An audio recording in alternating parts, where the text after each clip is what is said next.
स्वर्गवासी पवित्र प्रभु तुमर से पवित्र महत नाम को धन्यवाद देवछु। तुमर प्रशंसा हेउ, तुमर गौरव हेउ, तुमर महिमा हेउ राजा। कारण तुम आम को प्रेम कल, तुम आम को स्नेह कल, तुम आम को दया करी अपना एकमात्र पुत्र जीशु ख्रीष्ट को आम मध्य आंभ मान तुल्य बास करने प्रेरण कल। से आमान परी आमान मध्य बास कले। आमानकर प्रत्येक पाप हेतु अनंत मृत्यु आमान को रक्षा करने क्रूसार्पित होई पुणी थरे तुमर संतान संतति हेबार सुजोग आमान को देले। तेणुक आम तुमको कोटि कोटि धन्यवाद देवछु। 2025 साल रे पुणी थरे तुमर पुत्र जीशु ख्रीष्टंकर जन्म दिवस को स्मरण करने पालन करने सुंदर सुजोग देल। पुणी आज जीशु ख्रीष्टंकर से जन्म दिवस को स्मरण करने साथे साथे तांकर जन्मर परवर्ती समय जो घटना घटी से सकल विषय को मध्य स्मरण करी कृतज्ञता हेबा निमंते पुणी तुमर निकटवर्ती हेबा निमंते एई समय एई सहभागिता आमान को देइथिबा हेतु आमे तुमको कोटि कोटि धन्यवाद देवछु। तुमर लोक माने प्रभु उदार चित्त भाव रे हृष्ट चित्तरे दर्शनी आनी अछंती। से दर्शनी पाई मध्य आमे तुमको धन्यवाद देउछु। एई समय को तुमरी हस्तरे समर्पण करूछु। उपस्थित प्रत्येक आत्मा मान को तुमरी हस्तरे समर्पण करूछु। स्वर्ग उन्मुक्त कर, ऊर्ध्वर थाई आमान प्रति दृष्टिपात कर। पवित्र आत्मा अद्भुत शक्ति आमान ऊपर अवतीर्ण हेउ। पवित्र आत्मा आमान को अधिकार करू। तांकर अद्भुत शक्ति रे आमान को परिचालित करू। पुणी एही समय रे तुमर से जीवंत वाक्य सुनिबा पाई बुझिबा पाई वाक्य धारण करी जीवन बंचिबा मान को प्रत्येक को साहाय्य करो।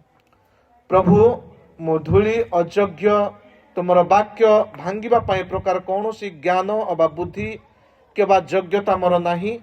निजकू तुमरी चरण तले समर्पण करुछि। मते हजाओ लुचाओ मोर मुख देई तुमे कथा कुह। मोर मुखर इमानुएल परमेश्वर होई तुमे गौरव पाओ। तुमे महिमा प्रशंसा कर्तापण आजी काली सदा काल पाओ बोली एही प्रार्थना ताणकर्ता प्रभु जीशु ख्रीष्ट नाम रे मागुछि। आमेन। हालेलुया हालेलुया हालेलुया। माथी लिखित सुसमाचार अध्याय 2 पद 11। माथी लिखित सुसमाचार आउ गृह भीतर को जाई शिशु को ताहांक माता मरियम को संगरे देखिले वो ताहांको भूमिष्ठ प्रणाम कले। पुणी अपना अपना पेड़ी फिटाई सुना कुंदुर ओ गंधरस ताहांको दर्शनी देले। प्रभु पठित वाक्य रे पुणी श्रवण रे आमान को आशीर्वाद करंतु। समस्ते कहबा कि आमेन आमेन।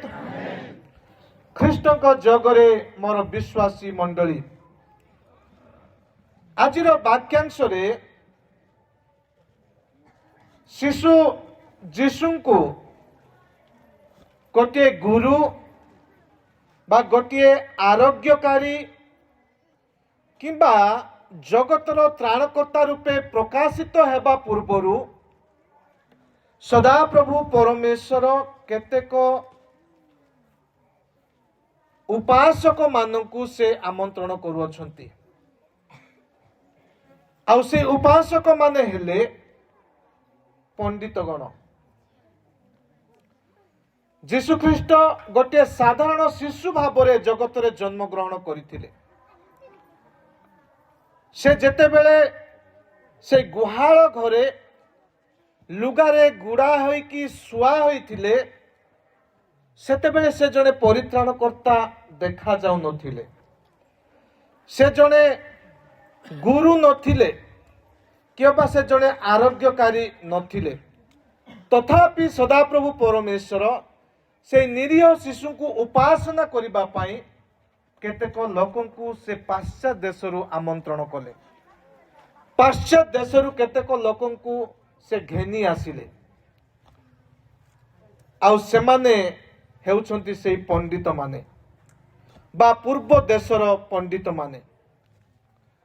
एई पंडित माने जेरुसालेम रो जाजक माने नथिले किबा मंदिरर पंडित माने नथिले किबा इस्राएल मानक मध्यरु कौनसी राजा मध्य से माने नथिले। वाक्य से मानकु केवल पाश्चात्य देशर बा पूर्व देशर पंडित बोली कहे। Hallelujah hallelujah. एही पंडित माने अत्यंत विद्वान व्यक्ति माने थिले, से माने ज्योतिष थिले एवं दिव्य सत्यर संधानकारी थिले। से माने आकाशर ग्रह आकाशर नक्षत्र तारा मानकर गमनागमन को से माने अनुध्यान करुथिले। आउ सेमानकर शिक्षा सेमानकर दक्षता सेमानकर योग्यता गोटे ज्योतिषर योग्यता थिला। प्रत्येक तारा प्रत्येक ग्रह नक्षत्रर अर्थ कौन आउ परमेश्वर एही ग्रह नक्षत्र देकी कौन कहबा पई चाहुछंती से समस्त विषय से माने अनुध्यान करिबा लोक थिले, से माने अध्ययन करुथिले। से माने अत्यंत विद्वान व्यक्ति माने थिले, अति ज्ञानी माने थिले। एठारे पंडित कहा जाउछि, इंग्लिश रे वाइज मैन बोली कहा जाउछि, मजाई बोली कहा जाउछि। वाइज मैन माने विद्वान लोक मान को कहा जाए, ज्ञानी लोक मान को कहा जाए। आउ एई पंडित माने अत्यंत विद्वान लोक माने थिले। आउ से माने जहा सबु अनुध्यान करुथिले, अनुध्यान करिकि जहा सबु पूर्वमान करुथिले बा भाववाणी कहूथिले ताहा पाखापाखि सबु सत्य परिणत होतिला। से माने जहा सब पूर्वानुमान करुथिले ताहा सफल हेउथिला। आउ से माने अत्यंत विज्ञ लोक थिले। आउ से माने जहा सब पूर्वमान कले कौनसी विषय सफल हेबा असंभव बोली कि सेते बेले कहा जाउथिला। आउ एई पंडित माने कौनसी गोटिए पार्टिकुलर देशरु से माने आसी नाहंती, से माने अनेक देशरु आसी अछंती। मु कहली से माने कौनसी प्रकार राजा नथिले, से माने केवल आकाशर ग्रह नक्षत्र को से माने पठन करुथिले, अनुध्यान करुथिले। आउ सेथिरे से माने पांडित्य लाभ करिथिले बा पांडित्य हासिल करिथिले। से माने स्वर्ग को अध्ययन करिथिले।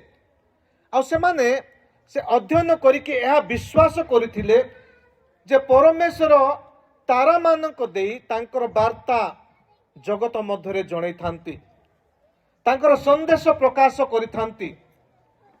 आउ से माने तारा व ग्रह नक्षत्र को अनुध्यान करू करू एथर गोटिए स्वतंत्र तारा को से माने देखिबा को पाई अछंती। Hallelujah hallelujah.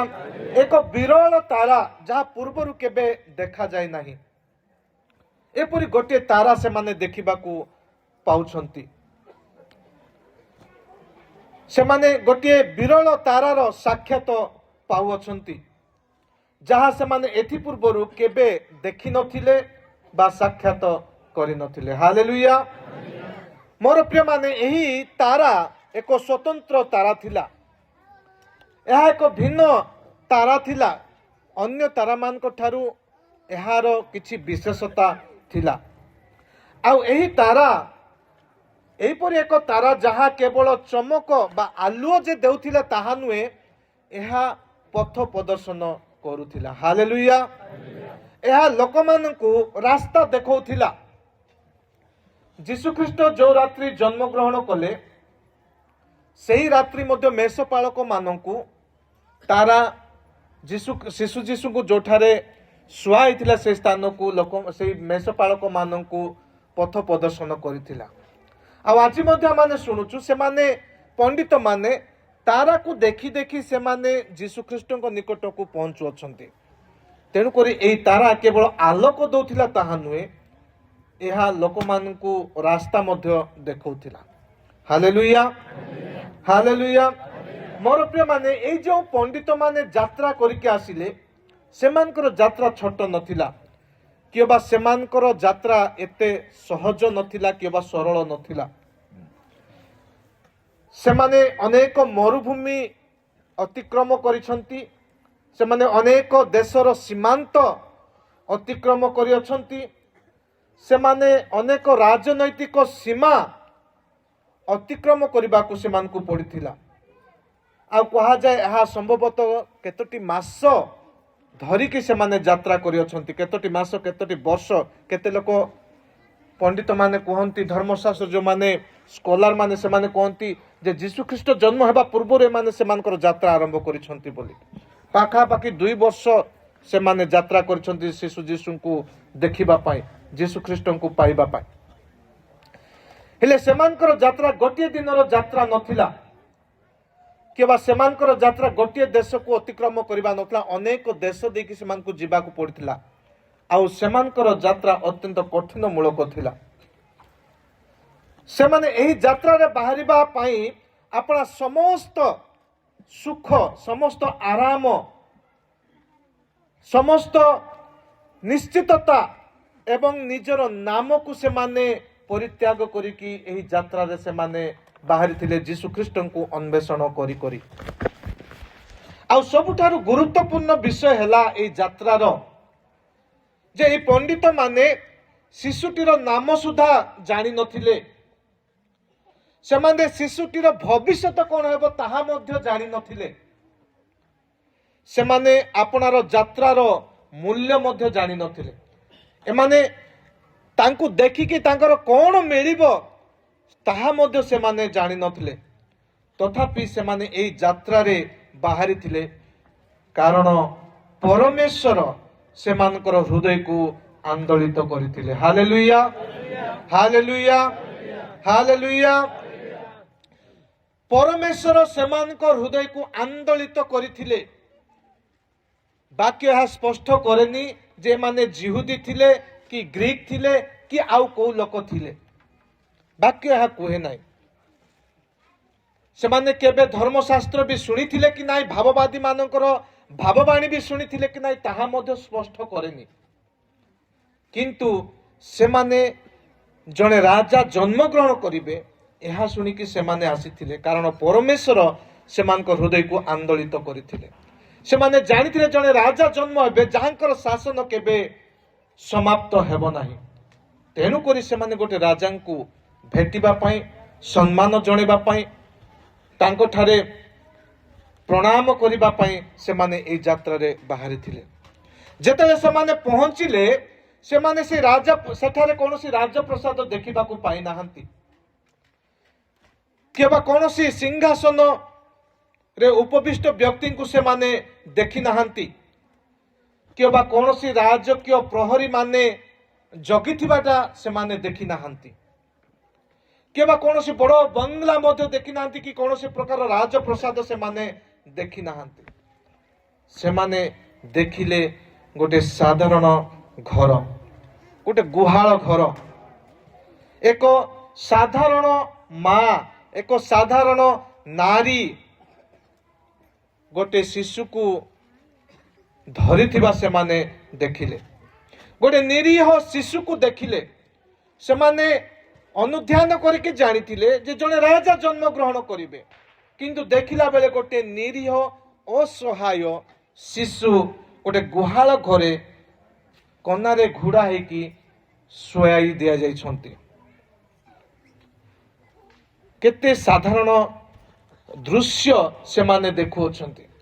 ହୁଏତ ସେମାନେ ଏହି ପ୍ରକାର ଦୃଶ୍ୟ ବିଷୟରେ କେବେ ଭାବିଥିବେ କି ନାହିଁ ତାହା ଆମେ ଜାଣିନୁ, କାରଣ ବାକ୍ୟ ଏହା ମଧ୍ୟ କୁହେ ଯେ ସେମାନେ ପ୍ରଥମେ ହେରୋଦଙ୍କ ରାଜପ୍ରସାଦକୁ ଯାଇଥିଲେ, କାରଣ ସେମାନେ ଭାବୁଥିଲେ ଜଣେ ରାଜା ଜନ୍ମଗ୍ରହଣ କରିବେ, ଜଣେ ଜାଗତିକ ରାଜା ଜନ୍ମଗ୍ରହଣ କରିବେ। ଯେତେବେଳେ ସେଠାରେ ସେ ଶିଶୁଙ୍କୁ ପାଉନାହାନ୍ତି ତେବେ ଯାଇ ସେମାନେ ଅଲଗା ସ୍ଥାନକୁ ସେମାନେ ଯାତ୍ରା କରୁଛନ୍ତି। ସେମାନେ ହୁଏତ ଭାବିନଥିଲେ ଏପରି ଗୋଟେ ସାଧାରଣ ଦୃଶ୍ୟ ସେମାନଙ୍କୁ ଦେଖିବାକୁ ମିଳିବ। ମୋର ପ୍ରିୟ ମାନେ, ସେମାନେ ଯାହା ସବୁ ଦେଖିଲେ ସବୁ କିଛି ସାଧାରଣ ଦେଖାଯାଉଥିଲା ସତ, କିନ୍ତୁ ପଣ୍ଡିତ ମାନେ ଜାଣିପାରିଲେ ଏହା ସାଧାରଣ ଦେଖାଯାଉଥିଲେ ମଧ୍ୟ ଏହା ସାଧାରଣ ନଥିଲା। ଏହା ଅତ୍ୟନ୍ତ ଅସାଧାରଣ, ଏହା ଅତ୍ୟନ୍ତ ଅନନ୍ୟ, ଏହା ପରମେଶ୍ୱରଙ୍କର ମହିମା ଥିଲା। Hallelujah, hallelujah. ଯାହା ସାଧାରଣ ଲୋକ ଦେଖିପାରିଲେ ନାହିଁ, ଯାହା ନିଜର ଲୋକମାନେ ଦେଖିପାରିଲେ ନାହିଁ, ସେହି ବିଷୟ ଏହି ପଣ୍ଡିତ ମାନେ ଦେଖିବାକୁ ପାଇଲେ। ତେଣୁ ସେମାନେ କିଛି କହିବା ପୂର୍ବରୁ ସେମାନେ ଭୂମିଷ୍ଠ ପ୍ରଣାମ କଲେ। ହାଲେଲୁୟା। ସେମାନେ ଶିଶୁକୁ ଦେଖିବା ପରେ କିଛି କହିବା ପୂର୍ବରୁ ସେମାନେ ସର୍ବପ୍ରଥମେ ଭୂମିଷ୍ଠ ପ୍ରଣାମ କଲେ। ସେମାନେ ନିଜର ପେଡ଼ି ଫିଟାଇ, ଭଣ୍ଡାର ଫିଟାଇ ଦର୍ଶନୀ ଦେବା ପୂର୍ବରୁ ଆପଣାକୁ ତାଙ୍କଠାରେ ସମର୍ପଣ କଲେ। ଏବଂ ସେମାନେ ଯେତେବେଳେ ସେମାନଙ୍କର ଭଣ୍ଡାର ଖୋଲିଲେ, ସେମାନଙ୍କର ପେଡ଼ି ଖୋଲିଲେ, ସେମାନେ ଏକ ଶକ୍ତିଶାଳୀ ସତ୍ୟକୁ ପ୍ରକାଶ କଲେ। ଆଉ ସେ ସତ୍ୟ ହେଉଛି ମୋର ପ୍ରିୟମାନେ, ସତ୍ୟ ଉପାସନା ସର୍ବଦା ଉଦାରଚିତ ଦାନ ସହିତ ପ୍ରତିକ୍ରିୟା କରେ। Hallelujah, hallelujah. ସତ୍ୟ ଉପାସନା ସର୍ବଦା ଉଦାରଚିତ ଦାନର ପ୍ରତିକ୍ରିୟା ସହିତ ଆରମ୍ଭ ହେଇଥାଏ। ଯେତେବେଳେ ଏହି ପଣ୍ଡିତ ମାନେ ସେହି ଶିଶୁ ଯୀଶୁଙ୍କୁ ଦେଖିଲେ, ସେମାନେ ଭୂମିଷ୍ଠ ହେଲେ, ପ୍ରଣାମ କଲେ। ଏହାର ଅର୍ଥ ସେମାନେ ସେ ଶିଶୁଙ୍କୁ ଉପାସନା କଲେ, ତାଙ୍କଠାରେ ପୂଜା କଲେ, ତାଙ୍କଠାରେ ପ୍ରାର୍ଥନା କଲେ। ଆଉ ପ୍ରାର୍ଥନା କରୁ କରୁ ସେମାନେ ଆପଣା ଆପଣା ପେଡ଼ି ଫିଟାଇ ଦର୍ଶନୀ ଦେଲେ। ଆମେ ଯେତେବେଳେ ସତ୍ୟ ଭାବରେ ଉପାସନା କରୁ, ଆମମାନଙ୍କର ହୃଦୟ, ମନ, ଆତ୍ମାର ସହିତ ଆମେମାନେ ଉପାସନା କରୁ, ଆମର ଉପାସନା ସହିତ ଉଦାରଚିତ ଦାନ ମଧ୍ୟ ପଛରେ ପଛରେ ଆସିବ। ଯଦି ଆମମାନଙ୍କର ଉପାସନା ସତ୍ୟ ନୁହେଁ, ଯଦି ଆମମାନଙ୍କର ଉପାସନା ଆମମାନଙ୍କର ଅନ୍ତରରୁ ନାହିଁ, ତେବେ ଆମେ କେବେ ମଧ୍ୟ ଉଦାରଚିତ ହେଇପାରିବା ନାହିଁ। ଆମମାନେ ଉଦାରଚିତ ଭାବରେ କେବେ ଆମମାନେ ଦାନ କରିପାରିବା ନାହିଁ। ତେଣୁକରି ଆଜି ଏହି ପଣ୍ଡିତ ମାନେ ଏହା ପ୍ରକାଶ କରୁଅଛନ୍ତି ଯେ ସତ୍ୟ ଉପାସନା ସର୍ବଦା ଉଦାରଚିତ ଦାନର ପ୍ରତିକ୍ରିୟା ଆଣିଥାଏ, ଆଉ ପ୍ରତିକ୍ରିୟା ତାର ପଛରେ ଆସିଥାଏ। ଆଜି ଯେତେବେଳେ ଆମେ ମାଥ୍ୟୁ ତାର 2:11 ଉପରେ ଧ୍ୟାନ କରୁଅଛୁ, ଆମେ ପଣ୍ଡିତ ମାନଙ୍କ ସହିତ ଯାତ୍ରା କରିବାକୁ ଆମନ୍ତ୍ରିତ ଅଟୁ। ଆଜି ମୁଁ ଆପଣମାନଙ୍କୁ ଆମନ୍ତ୍ରଣ କରେ, ସେ ପଣ୍ଡିତ ମାନଙ୍କ ସହିତ ଆପଣମାନେ ଯାତ୍ରା କରିବା ପାଇଁ ଚେଷ୍ଟା କରନ୍ତୁ। ଆମମାନେ ସେଇ ପଣ୍ଡିତ ମାନଙ୍କର ଯାତ୍ରାକୁ ଫେରିଯିବା, ଆମର ହୃଦୟକୁ ପରୀକ୍ଷା କରିବା, ଆମର ଅନ୍ତରକୁ ସମୀକ୍ଷା କରିବା ଏବଂ ନିଜକୁ କେତୋଟି ବିଶେଷ ପ୍ରଶ୍ନ ଗୁଡ଼ିକ ପଚାରିବା। ଆଜି ଯଦି ଆମେ ଏଠାରେ ଦର୍ଶନୀ ସଭା ପାଳନ କରୁଛୁ, ଆଉ ଆମର ସୃଷ୍ଟିକର୍ତ୍ତା ପରମେଶ୍ୱରଙ୍କୁ, ଆମମାନଙ୍କର ତ୍ରାଣକର୍ତ୍ତା ପ୍ରଭୁ ଯୀଶୁ ଖ୍ରୀଷ୍ଟଙ୍କୁ ଉପାସନା କରିବା ପାଇଁ ଏଠାରେ ଏକତ୍ର ଅଛୁ, ତାହେଲେ ଆମମାନେ ନିଜ ନିଜ ଅନ୍ତଃକରଣକୁ ଆମମାନେ ସମୀକ୍ଷା କରିବା। ପୁଣି ନିଜ ନିଜକୁ କେତୋଟି ବିଶେଷ ପ୍ରଶ୍ନ ପଚାରିବା ଯେ ସେଦିନ ସେ ପଣ୍ଡିତ ମାନେ ଶିଶୁ ଯୀଶୁଙ୍କୁ ଖୋଜି ଖୋଜି ଅନ୍ୱେଷଣ କରି କରି ଆସିଲେ, ମୁଁ ବାସ୍ତବରେ କ'ଣ ସେହି ସତ୍ୟ ପରମେଶ୍ୱରଙ୍କୁ ଅନ୍ୱେଷଣ କରୁଛି କି? ମୁଁ ବାସ୍ତବରେ ସେ ସତ୍ୟ ପରମେଶ୍ୱରଙ୍କୁ ଅନ୍ୱେଷଣ କରୁଛି କି? ଆଉ ଗୋଟିଏ ପ୍ରଶ୍ନ ପଚାରିବା, ଆଜି ମୁଁ କ'ଣ ଦର୍ଶନୀ ଦେବୀ ପରମେଶ୍ୱରଙ୍କୁ? କୋଉ ପ୍ରକାର ଦର୍ଶନୀ ମୁଁ ଆଜି ପରମେଶ୍ୱରଙ୍କୁ ଦେବା ପାଇଁ ପ୍ରସ୍ତୁତ ଅଛି? ଆଉ ଖ୍ରୀଷ୍ଟଙ୍କ ନିମନ୍ତେ ମୁଁ ମୋର ଭଣ୍ଡାର ବା ପେଡ଼ି ଖୋଲିବା ପାଇଁ ପ୍ରସ୍ତୁତ ଅଛି କି? ଏହି ପ୍ରଶ୍ନ ମାନେ ନିଜକୁ ପଚାରିବାର ଆବଶ୍ୟକ ଅଛି। Hallelujah, hallelujah. ମୋର ପ୍ରିୟର ବିଶ୍ୱାସୀ ମଣ୍ଡଳୀ, ପଣ୍ଡିତ ମାନଙ୍କର କାହାଣୀ କେବଳ ଏକ ଖ୍ରୀଷ୍ଟମାସର କାହାଣୀ ନୁହେଁ, ଏହା ଏକ ଶିଷ୍ୟତ୍ୱର କାହାଣୀ ଅଟେ। ସେଦିନ ପଣ୍ଡିତ ମାନେ ଶିଶୁ ଯୀଶୁଙ୍କୁ ଦେଖିଲେ, ଆଉ ତାଙ୍କର ଶିଷ୍ୟ ଲାଭ କଲେ, କାରଣ ସେମାନେ ତାଙ୍କଠାରେ ଭୂମିଷ୍ଠ ପ୍ରଣାମ କଲେ, ସ୍ୱୀକାର କଲେ ଯେ ତୁମେ ଆମଙ୍କର ରାଜା, ଆମେ ତୁମର ଲୋକମାନେ। ତେଣୁକରି ଏହା କେବଳ ଗୋଟେ ଖ୍ରୀଷ୍ଟମାସ କାହାଣୀ ନୁହେଁ, ଏହା ଏକ ଶିଷ୍ୟତର କାହାଣୀ ଅଟେ। ଏହା ଏକ ଭଣ୍ଡାର ଘରିଆର କାହାଣୀ ଅଟେ। ଏହା ଏକ ଉଦାରଚିତ ଦାନ ମାଧ୍ୟମରେ ଉପାସନା କରିବାର ଏକ ଆହ୍ୱାନ ଅଟେ। Hallelujah, hallelujah. ମୋର ପ୍ରିୟମାନେ, ପବିତ୍ର ଆତ୍ମା ମାନଙ୍କୁ ସାହାଯ୍ୟ କରନ୍ତୁ, ଯେମିତି ସେଦିନ ସେଇ ତାରା ପଣ୍ଡିତ ମାନଙ୍କୁ ମାର୍ଗଦର୍ଶନ କଲେ, ଯଦ୍ୱାରା ସେଇ ସତ୍ୟ ରାଜାଙ୍କୁ, ସେ ଅନନ୍ତକାଳୀନ ରାଜାଙ୍କୁ ଆମେ ଅନ୍ୱେଷଣ କରିବା, ଆମେ ଦେଖିବା। ଯେମିତି ପଣ୍ଡିତ ମାନେ ଅନ୍ୱେଷଣ କଲେ, ଆମେ ମଧ୍ୟ ଅନ୍ୱେଷଣ କରିବା। ପଣ୍ଡିତ ମାନେ ଦେଖିଲେ, ଆମେମାନେ ମଧ୍ୟ ଦେଖିବା। ପଣ୍ଡିତ ମାନେ ଚିହ୍ନିଲେ, ଆମେମାନେ ମଧ୍ୟ ଚିହ୍ନିବା ଏବଂ ତାଙ୍କ ପାଇଁ ଯୋଗ୍ୟ ଦର୍ଶନୀ ବା ଉପହାର ଆଣିପାରିବା। Hallelujah, hallelujah. ମୋର ପ୍ରିୟମାନେ, ମାନବ ଇତିହାସରେ ଦର୍ଶନୀ ଅତି ଗୁରୁତ୍ୱପୂର୍ଣ୍ଣ ଅଂଶ ଅଟେ। ଅତୀତରେ ମଧ୍ୟ ଲୋକମାନେ କାହାକୁ ଭେଟିବାକୁ ଗଲେ ଦର୍ଶନୀ ନେଇକି ଯାଉଥିଲେ। ଆଜିର ସମାଜରେ ମଧ୍ୟ ଆମେ ଦର୍ଶନୀ ନେଇକି ଯାଇଥାଉ। କିଛି ନହେଲେ ମଧ୍ୟ ଯଦି କାହାର ଘରକୁ ଯାଉଛୁ, ଆମେ ମିଠା ଟିକେ ନେଇଥାଉ, ଚକୋଲେଟ ଟିକେ ନେଇଥାଉ, କିଛି ନା କିଛି ଆମେ ଧରିକି ଯାଇଥାଉ। ଖାଲି ହାତରେ କେବେ ଯାଇନଥାଉ। ଯଦି ଆମେ ଖାଲି ହାତରେ ଯାଉଛୁ, ତାହେଲେ ଆମେ ଉଦାରଚିତ ନହୁଁ, ଆମେ ଆତିଥ୍ୟ ସତ୍କାର ଜାଣି ନାହୁଁ। ତେଣୁକରି ମାନବ ଇତିହାସରେ ଗିଫ୍ଟ ବା ଦର୍ଶନୀ ଅତି ଗୁରୁତ୍ୱପୂର୍ଣ୍ଣ ଅଂଶ ଅଟେ। ଯେତେବେଳେ କାହାର ଜନ୍ମ ଦିବସ ପାଳନ କରିବାକୁ ଯାଉଛୁ, ଆମେ ଗିଫ୍ଟ ନେଇକି ଯାଉଛୁ। କାହାର ବାହାଘର ହଉଛି, ଆମେ ଗିଫ୍ଟ ନେଇକି ଯାଉଛୁ, ଦର୍ଶନୀ ନେଇକି ଯାଉଛୁ। ଯେକୌଣସି କାର୍ଯ୍ୟକୁ ଆମେ ଯାଉଛୁ, କିଛି ନା କିଛି ଆମେ ଦର୍ଶନୀ ନେଇକି ଯାଇଥାଉ। ଆଉ ଏହି ପରମ୍ପରା ବର୍ଷ ବର୍ଷ ଧରି ଚାଲିକି ଆସୁଛି। କେବଳ ଆମର ଖ୍ରୀଷ୍ଟିଆନ ସମାଜରେ ନୁହେଁ, ଅନ୍ୟ ସବୁ ସମାଜରେ ମଧ୍ୟ ଲୋକମାନେ ଦର୍ଶନୀ ନେଇକି ଯାଇଥାନ୍ତି। ଆଉ ଦର୍ଶନୀକୁ ଦେଖି ଗୋଟେ ବ୍ୟକ୍ତିର ହୃଦୟକୁ ଚିହ୍ନା ଯାଇପାରିବ। ଜଣଙ୍କର ଦର୍ଶନୀ ଦ୍ୱାରା ଜଣା ପଡିବ ଯେ ସେ ଲୋକ ମତେ କେତେ ସ୍ନେହ କରୁଛି, ସେ ଲୋକ ମତେ କେତେ ପ୍ରେମ କରୁଛି, ନହେଲେ ମୋର ପରିବାରକୁ ସେ କେତେ ପ୍ରେମ କରୁଛି, ଏହା ଜଣା ଯାଇପାରିବ। ଦର୍ଶନୀ କଥା କହି ନ ପାରିଲେ ମଧ୍ୟ ସେ ଅନ୍ତରର କଥା କହିଦିଏ। ମୋର ପ୍ରିୟମାନେ, ଆମର ଦର୍ଶନୀ ଆମର ହୃଦୟର ଗଭୀରତମ ଗତିବିଧିକୁ ପ୍ରକାଶ କରେ, ଆମର ହୃଦୟକୁ ପ୍ରକାଶ କରେ। ଆମର ଦର୍ଶନୀ ଆମର ହୃଦୟକୁ ପ୍ରକାଶ କରେ। ଆମର ଦର୍ଶନୀ ଆମେ ଖ୍ରୀଷ୍ଟଙ୍କୁ କେତେ ପ୍ରେମ କରୁଛୁ ତାହା ପ୍ରକାଶ କରେ। ଆଜି ଆମେ ଯେତେବେଳେ ଦର୍ଶନୀ ଆଣିଲୁ, ଦେଖୁଥିଲି ମୁଁ, ଦର୍ଶନୀ ଆଣିଲୁ, କେତେ ଲୋକ ଫୁଲ୍ ବ୍ୟାଗ୍ରେ ଆଣିଛନ୍ତି, କେତେ ଲୋକ ଅଧା ବ୍ୟାଗ୍ରେ ଆଣିଛନ୍ତି, କେତେ ଲୋକ ବଢିଆ ଚାଲାକରେ ସାନ ବ୍ୟାଗ୍ ମଧ୍ୟ ବାଛିଛନ୍ତି।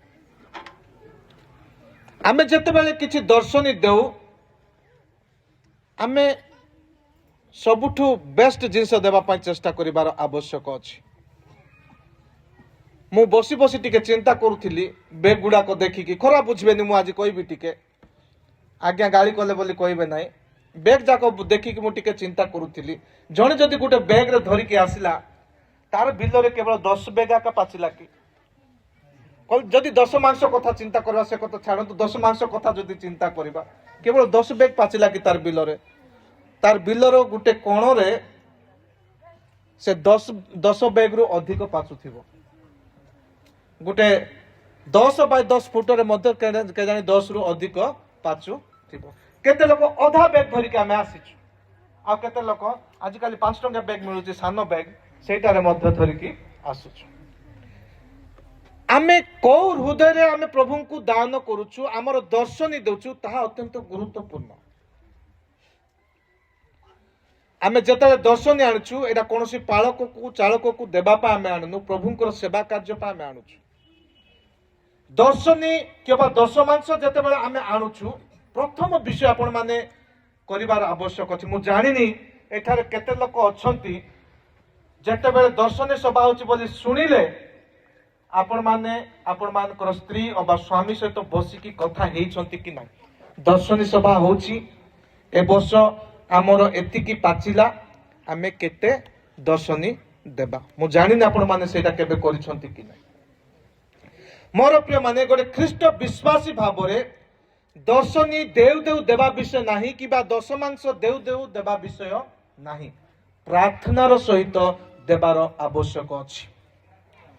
ଯେତେବେଳେ ଆମେ କିଛି ଦାନ ଦେଉ, କିଛି ଦର୍ଶନୀ ଦେଉ, ଦଶମାଂଶ ଦେଉ, ଆମେ ପରିବାରରେ ବସିକି କଥା ହେବା ଅତ୍ୟନ୍ତ ଆବଶ୍ୟକ। ସ୍ୱାମୀ ସ୍ତ୍ରୀ ପିଲାମାନଙ୍କ ସହିତ ବସିକି କଥା ହେବା ଆବଶ୍ୟକ ଯେ ଆମଠାରେ ଏତିକି ଅଛି, ପ୍ରଭୁ ଆମକୁ ଏତେ ଆଶୀର୍ବାଦ କରିଛନ୍ତି, ଆମେ କେତେ ଦେବା। ମିଚୁଆଲି ସମସ୍ତେ ପରିବାରରେ ବସିକି ଆପଣମାନେ ନିର୍ଦ୍ଧାରିତ କରନ୍ତୁ ଆପଣ କେତେ ଦାନ କରିବେ। ସେଇ ବିଷୟ ଆଲୋଚନା କଲା ପରେ ପ୍ରାର୍ଥନା କରନ୍ତୁ ପ୍ରଭୁଙ୍କ ଠାରେ, ପ୍ରଭୁ ଏ ବର୍ଷ ଆମର ବିଲରେ, ଆମର ବାଡ଼ିରେ, ଆମର ବଗଡ଼ରେ ଏତିକି ପାଚିବାକୁ ଦେଲ, ଆମକୁ ବଞ୍ଚିବା ପାଇଁ ଏତିକି ଆବଶ୍ୟକ ଅଛି, ଆମେ ଏତିକି ଦେଇପାରିବୁ, ଆଉ ତୁମର ଗୌରବ ନିମନ୍ତେ ଆମେ ଦେବା ପାଇଁ ପ୍ରସ୍ତୁତ ଅଛୁ, ଆମେ ଦେବା ପାଇଁ ଯାଉଛୁ, ତୁମେ ଆଶୀର୍ବାଦ କର। ପ୍ରଭୁ ସେଥିରେ ଗୌରବ ପାଇବେ। Hallelujah, hallelujah. ଆପଣ ଦର୍ଶନୀ ସଭା ଅଛି ଶୁଣିଲେ କେବେ ପ୍ରାର୍ଥନା ମଧ୍ୟ କରିଥିବେ କି ନାହିଁ? ଦର୍ଶନୀ ସଭା ଅଛି ବୋଲି ସକାଳୁ ଉଠିଲେ ବେଗ ଟାମଡା ଟୁମଡି କଲେ, କୋଉଠି ଅଛି କୋଉଠି ନାହିଁ ଖୋଜିଲେ, ଭର୍ତ୍ତି କଲେ, ଧରି ପଳେଇ ଆସିଲେ।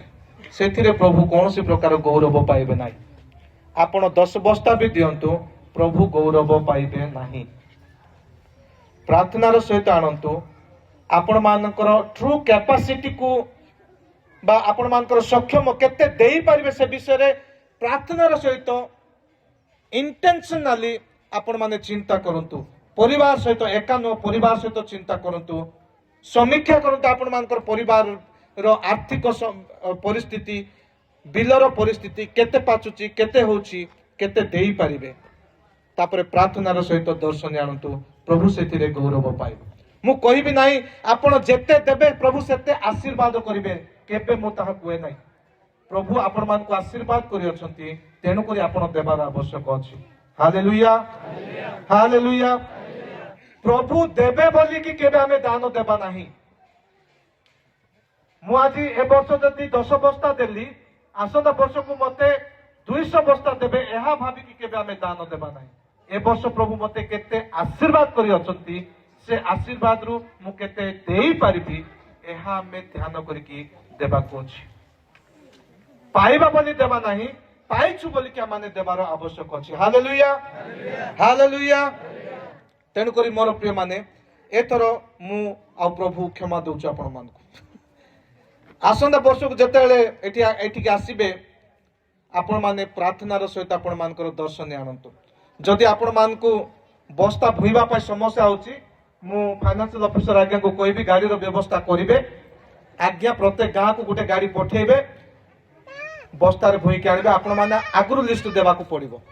ଯଦି ଦଉଛନ୍ତି ପ୍ରାର୍ଥନାର ସହିତ ଆପଣମାନେ ଦର୍ଶନୀ ଆଣନ୍ତୁ। Hallelujah, hallelujah. ମୁଁ ଗଲା ପରେ ଗାଳି କଲେ ଚଳିବ, ଏବେ ଖାଇବା ପୂର୍ବରୁ ଗାଳି କରିବେ ନା କିଏ ବି। ପ୍ରଭୁ ଗୌରବ ପାଆନ୍ତୁ ମୋର ପ୍ରିୟ ମାନେ। ଦର୍ଶନୀ ଦେବା ହେଉଛି ଜଗତର ବା ଜଣେ ବ୍ୟକ୍ତିର ମୂଲ୍ୟକୁ ସ୍ୱୀକାର ଅଟେ। ଯେତେବେଳେ এই ପଣ୍ଡିତ ମାନେ ଦର୍ଶନୀ ଦେଲେ, ସେମାନେ ସେ ଯୀଶୁର ମୂଲ୍ୟକୁ ସ୍ୱୀକାର କଲେ। ଏହା କେବଳ ଶିଶୁ ନୁହେଁ, ଇଏ ଜଣେ ମହାନ ବ୍ୟକ୍ତି ଯାହାଙ୍କର ଶାସନ କେବେ ସମାପ୍ତ ହେବ ନାହିଁ। ସେଇ ବ୍ୟକ୍ତି ତାଙ୍କର ମୂଲ୍ୟକୁ ସେମାନେ ସ୍ୱୀକାର କଲେ। ସେମାନେ ହୁଏତ ଜ୍ଞାନୀ ମାନେ ହେଇଥାଇ ପାରନ୍ତି, ସେମାନେ ବିଦ୍ୱାନ ମାନେ ହେଇଥାଇ ପାରନ୍ତି, କିନ୍ତୁ ଗୋଟେ ସାଧାରଣ ଶିଶୁଙ୍କ ସମ୍ମୁଖରେ ନିଜକୁ ସେମାନେ নত କଲେ। ଗୋଟେ ସାଧାରଣ ନିରୀହ ଅସହାୟ ଗୋଟେ ଗୁହାଳ ଘରେ ଶୁଆଇଥିବା ଶିଶୁର ସମ୍ମୁଖରେ ସେମାନେ ନିଜକୁ ସମର୍ପିତ କଲେ। ସେମାନେ କହିଲେ ନା, ଆମେ ଏତେ ଜ୍ଞାନୀ, ଆମେ ଯାହା କହୁଛୁ ତାହା ଠିକ ହଉଛି, ତାହା ସଫଳ ହେଉଛି। ସେମାନେ ଏ କଥା କହିନାହାନ୍ତି। ସେମାନେ ସେଇ ଛୋଟ ଶିଶୁ, ନିରୀହ ଶିଶୁର ମୂଲ୍ୟକୁ ସେମାନେ ସ୍ୱୀକାର କଲେ। ଦର୍ଶନୀ ଦେବା ହେଉଛି ଜଗତର ଜଣକର କର୍ତ୍ତୃତ୍ୱକୁ ସ୍ୱୀକାର କରିବାର ବିଷୟ ଅଟେ। ଆମେ ଯେତେବେଳେ ଦର୍ଶନୀ ଦଉଛୁ, ସେ ବ୍ୟକ୍ତିର କର୍ତ୍ତୃତ୍ୱ, ସେ ବ୍ୟକ୍ତିର ବ୍ୟକ୍ତିର ବଳକୁ ଆମେ ସ୍ୱୀକାର କରୁଅଛୁ। ଆଉ ଯେତେବେଳେ ଆମେ ଦର୍ଶନୀ ଦେଉଛୁ ଆମର ସମ୍ପର୍କକୁ ମଧ୍ୟ ସ୍ୱୀକାର କରୁଅଛୁ। Hallelujah, hallelujah. ମୋର ପ୍ରିୟ ମାନେ ମାଥ୍ୟୁ ଆଜିର ବାକ୍ୟ ମାଥ୍ୟୁ 2:11 ଆମକୁ ଏକ ପବିତ୍ର ଏବଂ ଶକ୍ତିଶାଳୀ ମୁହୂର୍ତ୍ତକୁ ଆହ୍ୱାନ କରାଯାଉଛି। ଦର୍ଶନୀ ଆଣିବା ଏକ ପବିତ୍ର ମୁହୂର୍ତ୍ତ ଅଟେ, ସାଧାରଣ ବିଷୟ ନାହିଁ।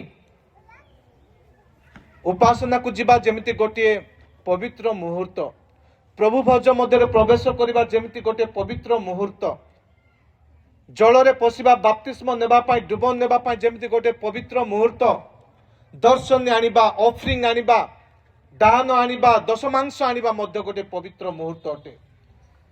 ତେଣୁକରି ଆଜିର ବାକ୍ୟ ମାନଙ୍କୁ ଆହ୍ୱାନ କରେ ଗୋଟିଏ ପବିତ୍ର ମୁହୂର୍ତ୍ତ ମଧ୍ୟକୁ।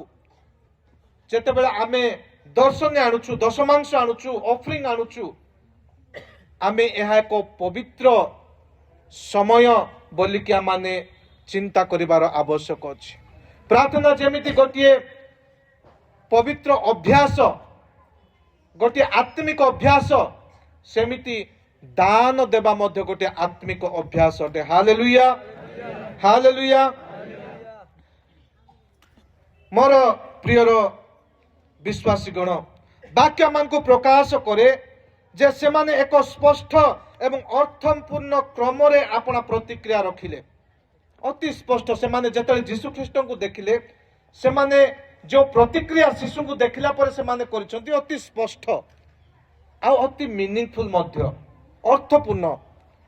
ପ୍ରଥମେ ସେମାନେ ଶିଶୁଟିକୁ ଅନ୍ୱେଷଣ କଲେ। ସବୁଠୁ ଇମ୍ପୋର୍ଟାଣ୍ଟ, ଅତି ଗୁରୁତ୍ୱପୂର୍ଣ୍ଣ ହେଉଛି ଏଇ ଯେଉଁ ପଣ୍ଡିତ ମାନେ ଶିଶୁଙ୍କୁ ଦେଖିବାକୁ ଆସିଥିଲେ, ସର୍ବପ୍ରଥମେ ସେମାନେ ଖୋଜିଲେ, ଅନ୍ୱେଷଣ କଲେ। ସର୍ବପ୍ରଥମେ ଶିଶୁକୁ ସେମାନେ ଅନ୍ୱେଷଣ କଲେ ଆଉ ଦେଖିଲେ।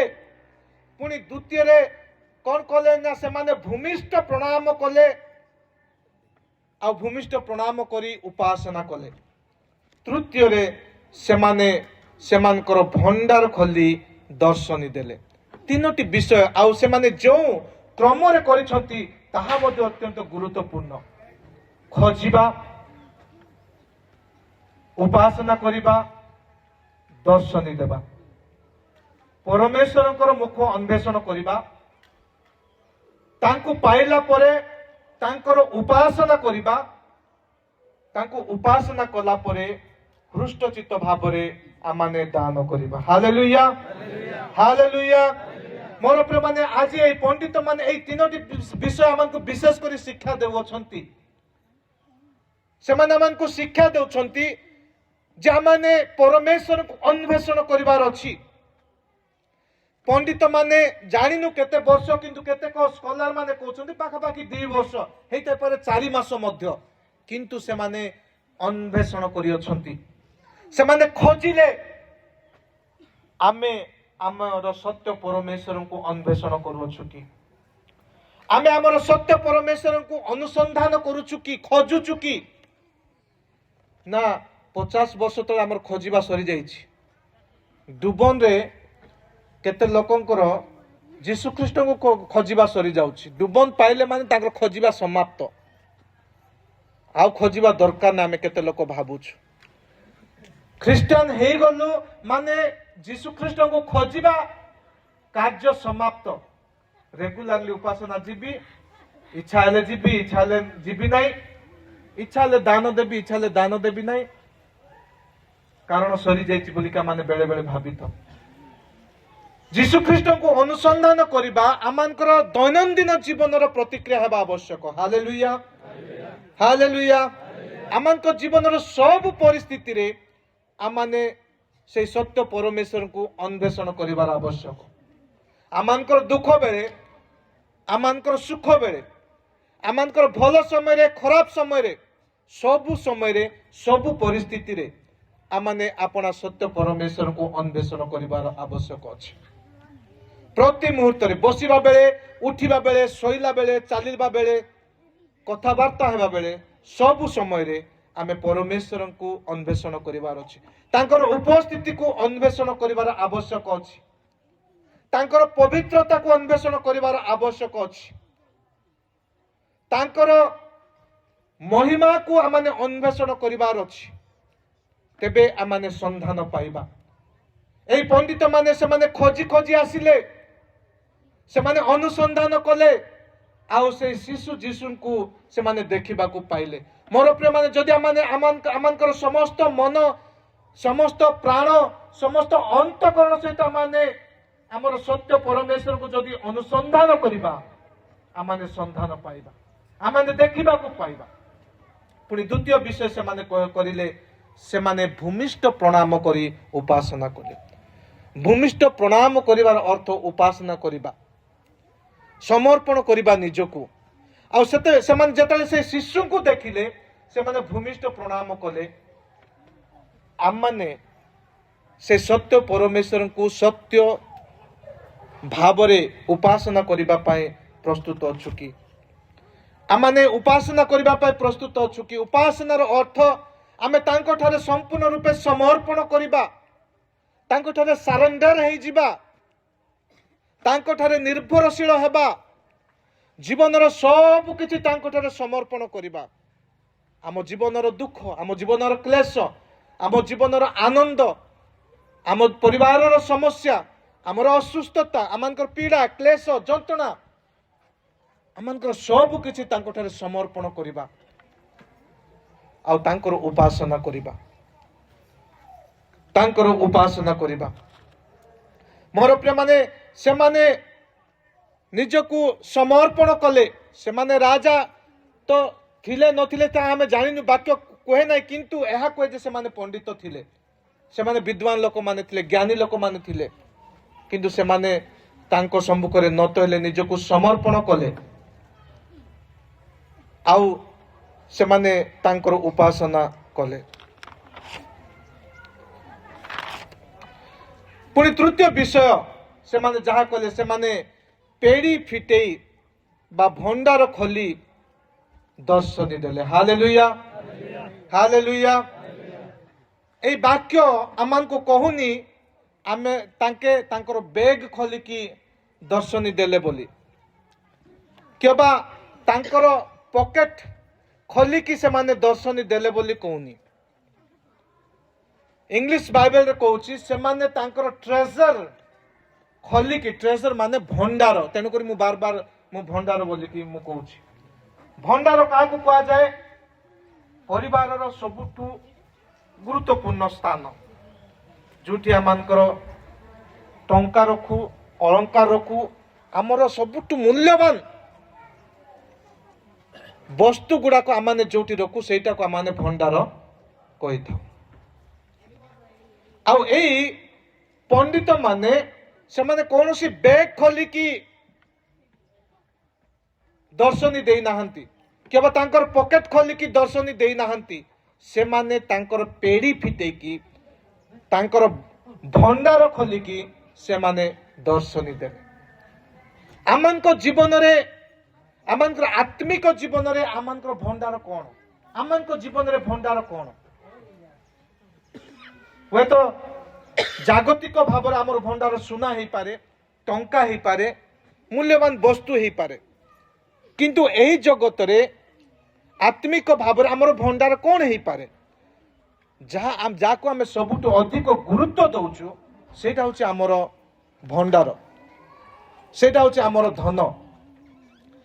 କେତେ ଲୋକଙ୍କ ପାଇଁ ଆମର ସମୟ ହୁଏତ ସବୁଠୁ ବଡ଼ ଧନ, କେତେ ଲୋକଙ୍କ ପାଇଁ ଆମର ପରିବାର ହେଇପାରେ ସବୁଠୁ ବଡ଼ ଧନ, କେତେ ଲୋକଙ୍କ ପାଇଁ ଆମର ସନ୍ତାନ ସନ୍ତତି ହେଇପାରେ ଆମର ସବୁଠାରୁ ବଡ଼ ଧନ, କେତେ ଲୋକଙ୍କ ପାଇଁ ନିଜର ସ୍ତ୍ରୀ କିମ୍ବା ନିଜର ସ୍ୱାମୀ ହୁଏତ ହେଇପାରେ ସବୁଠାରୁ ବଡ଼ ଧନ, କେତେ ଲୋକଙ୍କ ପାଇଁ ତାଙ୍କର ଜବ୍, ଚାକିରି ହୁଏତ ହେଇପାରେ ତାଙ୍କର ସବୁଠାରୁ ବଡ଼ ଧନ।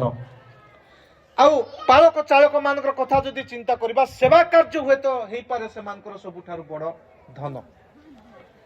କେତେ ଲୋକଙ୍କ ପାଇଁ ତାଙ୍କର ପ୍ରତିଭା, ତାଙ୍କର ଟ୍ୟାଲେଣ୍ଟ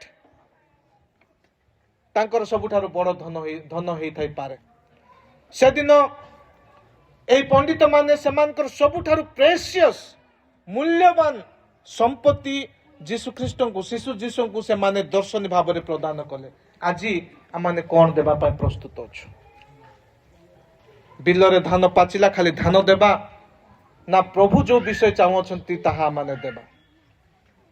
ପ୍ରଭୁ ଆମମାନଙ୍କୁ ଚାହାନ୍ତି, ହୃଷ୍ଟଚିତ୍ତ ହୃଦୟକୁ ଚାହାନ୍ତି, ସେମାନଙ୍କର ଅନ୍ତରକୁ ଚାହାନ୍ତି, ଆମମାନଙ୍କର ମନକୁ ଚାହାନ୍ତି, ଆମମାନଙ୍କର ସମୟ ସେ ଚାହାନ୍ତି। এই ଧନ, এই ଟଙ୍କା, এই ଚାଉଳ ଧାନ ଏସବୁ ଅପେକ୍ଷା ସେ ଆମମାନଙ୍କୁ ସେ ଚାହାନ୍ତି। ଆମେ ପ୍ରଭୁଙ୍କୁ ଦେବା ପାଇଁ ପ୍ରସ୍ତୁତ ଅଛୁ କି? ପ୍ରଭୁଙ୍କ ନିମନ୍ତେ ମୋର ପ୍ରେସିୟସ୍ ସମୟ, ମୋର ମୂଲ୍ୟବାନ ସମୟ ମୁଁ ଦେବା ପାଇଁ ପ୍ରସ୍ତୁତ ଅଛି କି? ପ୍ରଭୁଙ୍କ ପାଇଁ ମୋର ଜବ୍ରୁ କିଛି ମୁଁ ପରମେଶ୍ୱରକୁ ଦେବା ପାଇଁ ପ୍ରସ୍ତୁତ ଅଛି କି? ଯଦି ମୋର ପରିବାର ମୋ ପାଇଁ ମୂଲ୍ୟବାନ, ତାହେଲେ ମୁଁ ପ୍ରଭୁଙ୍କ ନିମନ୍ତେ ମୋର ପରିବାର ଠାରୁ ପ୍ରଭୁଙ୍କୁ ଅଧିକ ମୁଁ ପ୍ରେମ କରିପାରିବି କି? ପ୍ରଭୁଙ୍କୁ ଅଧିକ ସ୍ନେହ କରିପାରିବି କି? ମୋର ସନ୍ତାନ ସନ୍ତତି ଅପେକ୍ଷା ମୁଁ ପ୍ରଭୁଙ୍କ ପାଇଁ ଅଧିକ ମୋର ପ୍ରେମ ଦେଇପାରିବି କି? ଆଜି ମୁଁ କଣ ମୋର ଜୀବନର ସବୁଠାରୁ ଶ୍ରେଷ୍ଠ ମୂଲ୍ୟବାନ ବିଷୟ ମୁଁ ପ୍ରଭୁଙ୍କୁ ଦେଇପାରିବି? ଏହା ଚିନ୍ତା କରିବାର ସମୟ ଅଟେ। Hallelujah, hallelujah. ମୋର ପ୍ରିୟମାନେ, ଆମେ ଶୁଣିବାକୁ ପାଉଥିଲୁ ଯେ ସେମାନେ 3ଟି ଗିଫ୍ଟ ଦେଲେ, ଦର୍ଶନୀ ଦେଲେ। ସେମାନେ ସୁନା ଦେଲେ, କୁନ୍ଦୁରୁ ଦେଲେ ଆଉ ଗନ୍ଧରସ ଦେଲେ। ସୁନା ହେଉଛି ଗୋଟେ ରାଜକୀୟ ଓ ମୂଲ୍ୟବାନ ବିଷୟକୁ ପ୍ରତିନିଧିତ୍ୱ କରେ। ଅତୀତରେ ପୁରାତନ କାଳରେ ଯଦି କୌଣସି ଲୋକ ଗୋଟେ ରାଜାଙ୍କୁ ଭେଟିବାକୁ ଯାଉଛନ୍ତି, ସେମାନେ ସୁନା ଦେଉଥିଲେ। ଆଉ ସୁନା କେବଳ ରାଜାମାନଙ୍କୁ ଦିଆଯାଉଥିଲା ସେତେବେଳେ ଦାନ ଭାବରେ। ଆଉ ରାଜାମାନେ ମଧ୍ୟ ସୁନା ବିଶେଷ କରି ବ୍ୟବହାର କରୁଥିଲେ। ଅନ୍ୟ ରାଜାଙ୍କୁ ସାକ୍ଷାତ କରିବାର ଅଛି ତାହେଲେ ସେମାନେ ସୁନା, ରୂପା, ଅଳଙ୍କାର ଆଉ ମୋତି ମାଣିକ ସବୁ ପ୍ରକାର ଜିନିଷ ସେମାନେ ତାଙ୍କ ସହିତ ନେଇକି ଯାଉଥିଲେ। ଆଉ ଗୋଟେ ରାଜାକୁ ଯଦି ସେମାନେ ଭେଟିବାକୁ ଯାଉଛନ୍ତି, ଆଉ ଗୋଟେ ରାଜ୍ୟର ରାଜା ସହିତ ଯଦି କିଛି ବାଣିଜ୍ୟ କରିବା ପାଇଁ ତାଙ୍କର ଯଦି କିଛି ଏଗ୍ରିମେଣ୍ଟ କରିବାର ଅଛି, ସେମାନେ ଏହି ପ୍ରକାର ଗିଫ୍ଟ ଗୁଡାକ ଧରିକି ଯାଉଥିଲେ। ତେଣୁକରି ସୁନା ହେଉଛି ଗୋଟେ ରାଜକୀୟ, ଗୋଟେ ମୂଲ୍ୟବାନ ବିଷୟକୁ ପ୍ରତିନିଧିତ୍ୱ କରେ। ଆଉ ସୁନା ଦର୍ଶନୀ ଭାବରେ ଆଣି ଯୀଶୁଖ୍ରୀଷ୍ଟଙ୍କୁ ଜଣେ ରାଜା ବୋଲି ସେମାନେ ସ୍ୱୀକାର କଲେ। ସେମାନେ ଜାଣନ୍ତୁ କି ନ ଜାଣନ୍ତୁ, ଜାଣି ନ ଜାଣି, ଜ୍ଞାତରେ ହେଉ କି ଅଜ୍ଞାତରେ ହେଉ, ସୁନା ଦେବା ଦ୍ୱାରା ଶିଶୁ ଯୀଶୁ ଯେ ଜଣେ ରାଜା ଏହା ସେମାନେ ସ୍ୱୀକାର କଲେ। Hallelujah, hallelujah. ସେମାନେ ସୁନା ଦେଲେ ଗୋଟେ ଗିଫ୍ଟ ଭାବରେ, ଦର୍ଶନୀ ଭାବରେ। ସେମାନେ ଜାଣନ୍ତୁ କି ନ ଜାଣନ୍ତୁ, ଅଜ୍ଞାତରେ ମଧ୍ୟ ସେମାନେ ଏହା ସ୍ୱୀକାର କଲେ ଯେ ଏଇ ଯୋଉ ଶିଶୁ ଏ ଗୁହାଳ ଘରେ କନାରେ ଘୋଡ଼ାଇକି ଶୁଆଇଛନ୍ତି, ଏ ଜଣେ ରାଜା ବୋଲିକି। ମୋର ପ୍ରିୟମାନେ, ଆଉ ଯୀଶୁଖ୍ରୀଷ୍ଟ ଜଣେ ରାଜା ଅଟନ୍ତି। ବାକ୍ୟ ତାହାମାନଙ୍କୁ କୁହେ ଜଣେ ରାଜା ଜନ୍ମଗ୍ରହଣ କରିବେ ଦାଉଦଙ୍କ ବଂଶରୁ, ଯାହାଙ୍କର ଶାସନ ଅନନ୍ତ କାଳ ସ୍ଥାୟୀ ହେବ। Hallelujah, hallelujah. ଏହି ଭାବବାଣୀ ମଧ୍ୟ ସଫଳ ହେବା ମାନେ ଦେଖୁଛୁ। ଏହି ଭାବବାଣୀ ମଧ୍ୟ ସଫଳ ହେବା ମାନେ ଦେଖୁଛୁ। ଯୀଶୁଖ୍ରୀଷ୍ଟ ହେଉଛନ୍ତି ଆମମାନଙ୍କର ରାଜା। ଜାଗତିକ ରାଜା ଅବଶ୍ୟ ନୁହନ୍ତି, ସେ ଆମମାନଙ୍କର ଆତ୍ମିକ ରାଜା ଅଟନ୍ତି। ସେ ରାଜା ମାନଙ୍କର ରାଜା, ସେ ପ୍ରଭୁ ମାନଙ୍କର ପ୍ରଭୁ ଅଟନ୍ତି। ସମସ୍ତ କର୍ତ୍ତୃତ୍ୱ ତାଙ୍କ ଉପରେ ଥୁଆ ହୋଇଅଛି। ତାଙ୍କର ସ୍କନ୍ଧରେ ସମସ୍ତ କର୍ତ୍ତୃତ୍ୱ ଭାର ଦିଆ ହୋଇଅଛି। ସେ ଅନାଦି କାଳରୁ ଅନନ୍ତ କାଳ ପର୍ଯ୍ୟନ୍ତ ରାଜତ୍ୱ କରିବେ। Hallelujah, hallelujah. ଗୀତ ସଂହିତା 24:1 କୁହାଯାଏ, ପୃଥିବୀ ଓ ତହିଁର ପୂର୍ଣ୍ଣତା, ଜଗତ ଓ ତନ୍ନିବାସୀ ସଦା ପ୍ରଭୁଙ୍କର ଅଟେ। ଏହାର ଅର୍ଥ ଆକାଶ ତଳେ ପୃଥିବୀ ମଧ୍ୟରେ ଯାହା ସବୁ ଅଛି ତାହା ପ୍ରଭୁ ଯୀଶୁଖ୍ରୀଷ୍ଟଙ୍କର ଅଟେ। ସେ ଆମମାନଙ୍କର ରାଜା ଅଟନ୍ତି, ଏକମାତ୍ର ରାଜା ଅଟନ୍ତି। ଆଉ ସେ ଆଜି କାଲି ସଦାକାଳ ସେ ଆମମାନଙ୍କର ଶାସନ କରିବେ। ଆଜିର ବାକ୍ୟ ଆମକୁ ପ୍ରକାଶ କରେ, ଯେତେବେଳେ ପଣ୍ଡିତ ମାନେ ସୁନା ଦର୍ଶନ ଦିଅନ୍ତି, ଏହା ପ୍ରକାଶ କରେ ଯେ ଯୀଶୁଖ୍ରୀଷ୍ଟ ହେଉଛନ୍ତି ଆମମାନଙ୍କର ରାଜା। ସେ ରାଜା ମାନଙ୍କର ରାଜା, ସେ ଅନନ୍ତକାଳୀନ ରାଜା। ସେ ଆମମାନଙ୍କୁ ନ୍ୟାୟ ଓ ଧର୍ମରେ ଶାସନ କରିବେ। ହାଲେଲୁୟା। ଗୀତ ସଂହିତା 98 ଲେଖା ଅଛି, ତାର ଶେଷ ଭାଗରେ ସେ ଯେତେବେଳେ ଦ୍ୱିତୀୟ ଆଗମନ କରିବେ, से न्याय ओ धर्म रे आमानकर शासन करिवे। मोर प्रिय माने जीशु ख्रीष्ट होछंती जने राजा। एहा आमाने सुनिबा को पाउछु, एहा प्रकाशन हेउछि। प्रकाशित वाक्य 19:16 रे मध्ये कहा जाए से राजा मानकर राजा, प्रभु मानकर प्रभु। तार शेष भाग रे आपण माने देखिबे लेखा अछि से राजा मानकर राजा, प्रभु मानकर प्रभु। मोर प्रिय माने सुना देवा द्वारा एहा प्रकाशित हैला जे जीशु ख्रीष्ट शिशु जीशु जे गुहाल कुंडरे कन्नारे घुड़ाई की सुआ जाई अछंती से जने साधारण व्यक्ति नहंती, से जने साधारण शिशु नहंती।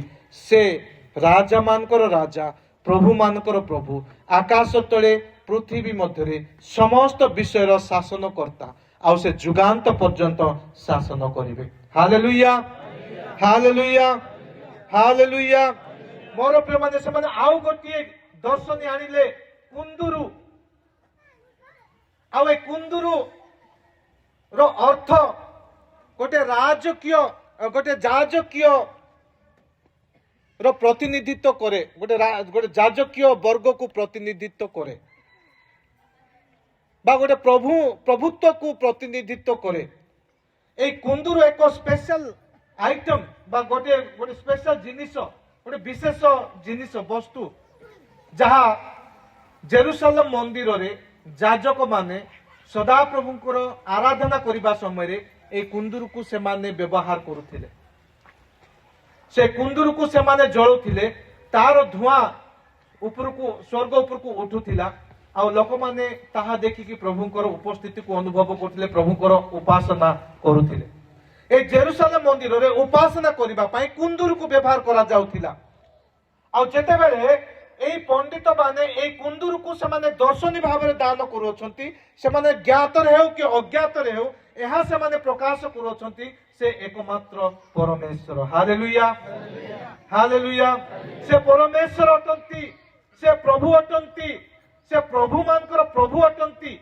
ए कथा को से माने स्वीकार करंती बा आजिर वाक्य मान को प्रकाश करे जे कुंदुरु होची से केवल राजा नुहंती, से सत्य परमेश्वर मध्य, से जीवित परमेश्वर मध्य, से एकमात्र परमेश्वर मध्य। पुणी से माने आउ गोटे गिफ्ट बा दर्शनी आनुछंती, ता होची गंधरस। मोर प्रिय माने इजिप्ट रे, मिस्र रे जेतेबेले कहे जणे लोक मरी जांती, से माने गोटे सुगंध तैल रे तार मर शरीर को लेपन करुथिले। तापरे ताकू घुड़ेकी मम्मी करिकी, ताकू कहा जाए मम्मी, मम्मी करिकी से माने कोन करुथिले ना पिरामिड भितरे से माने पोती दउथिले।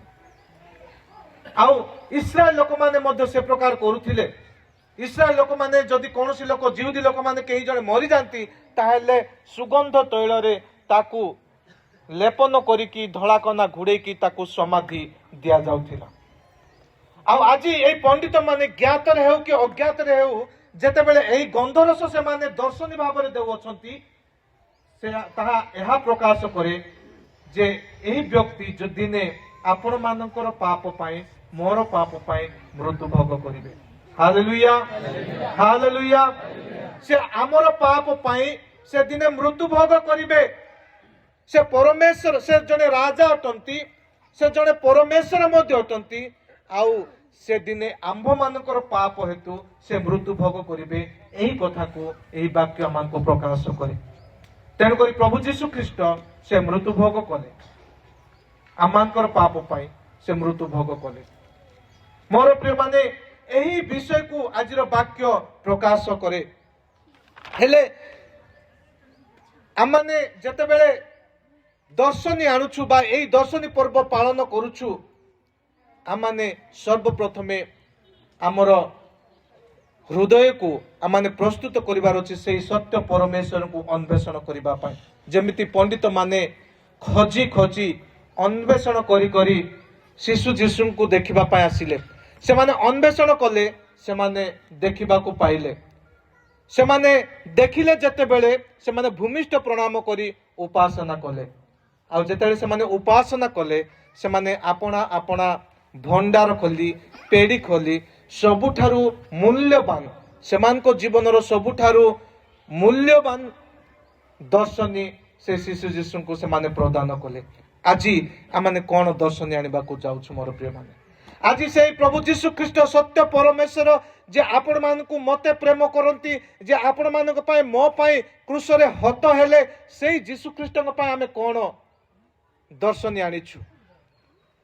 ଧାନ ଆଣିଛନ୍ତି, ଠିକ ଅଛି, ମୁଁ ତା ଦେଖିବାକୁ ମଧ୍ୟ ପାଉଛି, ଧାନ ମୋ ସାମ୍ନାରେ ଅଛି, ଦର୍ଶନୀ ଭାବରେ ଆଣିଛୁ। କିନ୍ତୁ ବାସ୍ତବରେ ଆତ୍ମିକ ଭାବରେ ଆମେ କଣ ଦର୍ଶନୀ ଆଜି ଯୀଶୁ ଖ୍ରୀଷ୍ଟଙ୍କ ପାଇଁ ଆଣିଛୁ? ଯୀଶୁ ଖ୍ରୀଷ୍ଟ ଆମଠାରୁ କଣ ଦର୍ଶନୀ ଅପେକ୍ଷା କରୁଅଛନ୍ତି? ଆଜି ହୁଏତ ଯୀଶୁ ଖ୍ରୀଷ୍ଟଙ୍କ ଧାନର ଆବଶ୍ୟକ ନଥାଇପାରେ, ସେ ତ ଆସି ଖାଇବେନି, ଏଟାକୁ ବିକା ହବ, ପ୍ରଭୁଙ୍କର ସେବା କାର୍ଯ୍ୟରେ ବ୍ୟବହୃତ ହବ, ପ୍ରଭୁଙ୍କର ସେବା କାର୍ଯ୍ୟ ଆଗକୁ ବଢିବ ଆପଣମାନଙ୍କର ଦାନ ଦେଇକି।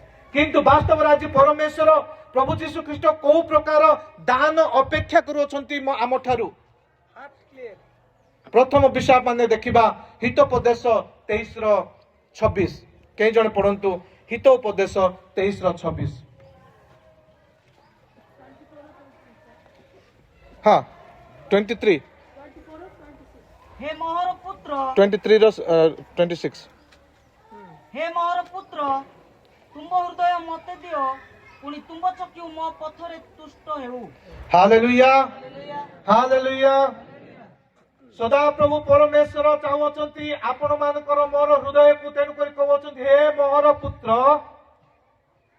तुम हृदय मते दियो तुमर हृदय मते दियो पुणी तुमर चक्षु मो पथरे तुष्ट हेउ। मोर पथरे तुष्ट हेउ। हालेलुया। मोर प्रिय माने आजी परमेश्वर आमांकर हृदय को दर्शनी भाव इच्छा करुअछंती। आमे आमर हृदय देबाकू प्रस्तुत अछु कि ना आमर हृदय जागतिक विषय रे निविष्ट करिबा पय प्रस्तुत अछु? जगतर लालसारे, चक्षुर लालसारे, शारीरिक अभिलाष मानकर हृदय को परिपूर्ण करिबा पय अछु, ना से सत्य परमेश्वर जे आमांकर हृदय मागु अछंती से हृदय माने देबा पय प्रस्तुत अछु कि?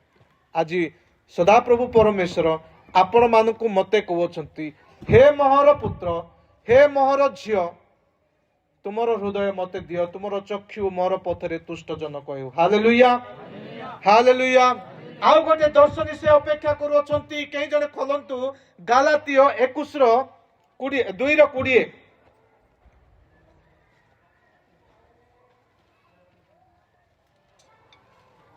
गालातियो 2:20 केही जने पढंतु।